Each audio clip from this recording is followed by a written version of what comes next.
In my last presentation, I piqued your interest about my island, Saba. I gave a brief historical review of the island, along with some of our tourism industries we market here, one which was diving and the other hiking. I want to elaborate a bit on both and also convince you why your next trip should be to Saba.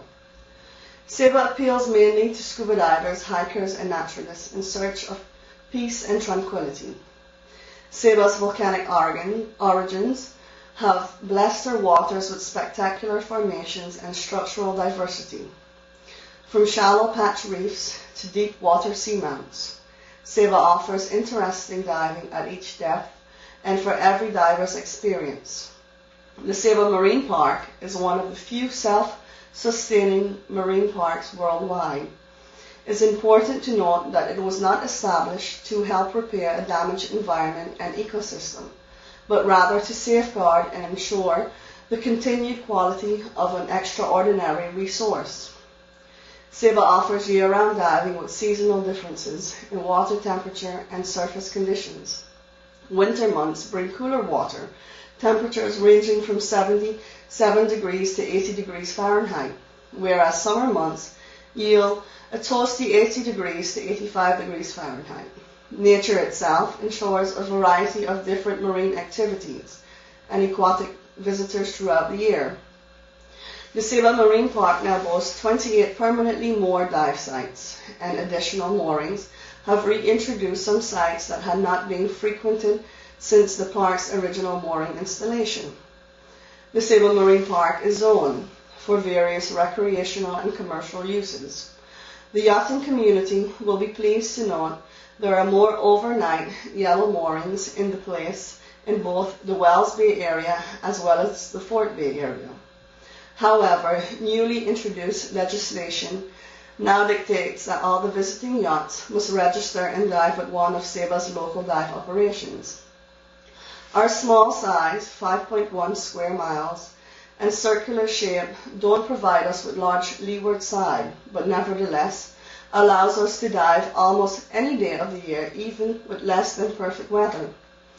Saba offers an experience like no other Caribbean island. Return customers are not to worry. We haven't built a casino or a shopping mall, but a few enhancements to our island make Saba more enjoyable for locals and visitors alike. Even National Geographic recognized us. As there is limited shore access on Saba, the best way to explore our healthy reefs is snorkeling. Daily afternoon trips can be arranged by any of the dive operations on the island. Saba is as beautiful above the water as it is below. It offers many trails, both for beginners and more experienced hikers, all reached by paths leading from the road.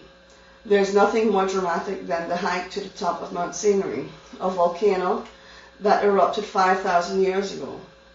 Allow at least 3 hours and take your time climbing the 1,064 sometimes slippery chiseled rock and concrete steps up to the Cloud Reef Mountain. You'll pass through a lush rainforest of palms, elephant ears, heliconia, mountain raspberries, lianas, and tree ferns.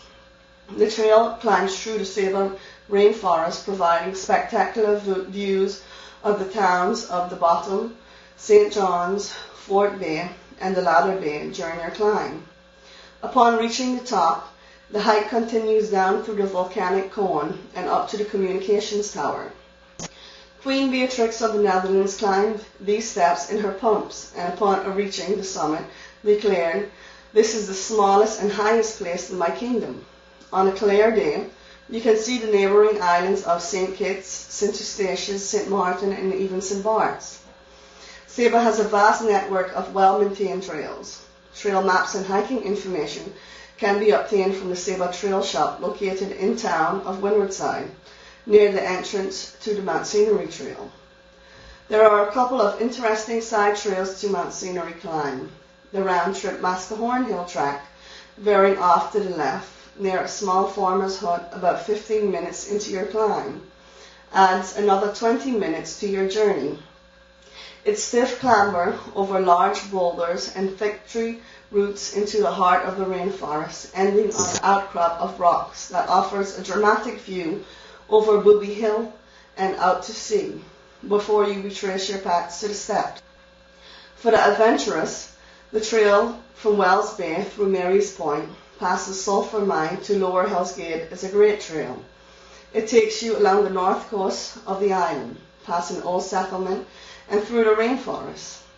A local guide is a good idea, as the trail is very dangerous at several points and frequently overgrows.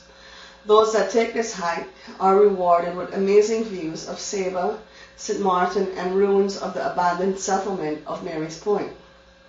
Awaken your senses to a mystical island, where time appears to have suspended itself in its sapphire seas and lush, tranquil beauty that is the nature of this unique island.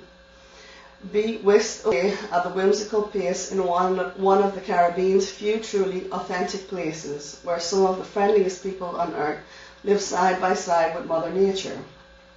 Spectacular vistas, exotic hiking trails, and the pinnacle of scuba diving, that is Saba, the unspoiled queen of the Caribbean.